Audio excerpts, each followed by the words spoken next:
ایک مسئلہ ہے کہ کن لوگوں کو زکوٰۃ دی جا سکتی ہے، کن رشتہ داروں کو زکوٰۃ دی جا سکتی ہے۔ تو میرے دوستو، جو آپ کے اصول ہیں، اصول سے مراد یعنی آپ کے والد، آپ کے دادا، آپ کے پردادا، اسی طرح آپ کے بیٹے وغیرہ،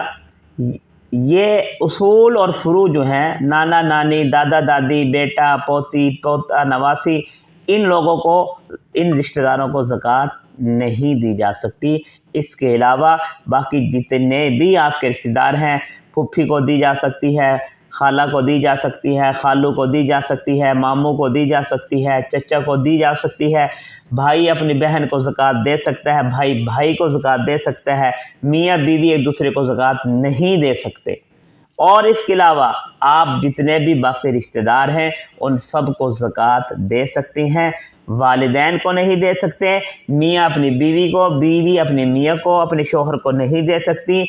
والد اپنے بیٹے کو نہیں دے سکتا، اپنے والد کو نہیں دے سکتا، یعنی دادا دادی، یہ سارے جو اصول ہیں، نانا نانی، ان سب کو نہیں دی جا سکتی۔ ان کے علاوہ جتنے بھی رشتہ دار ہیں سب کو زکوٰۃ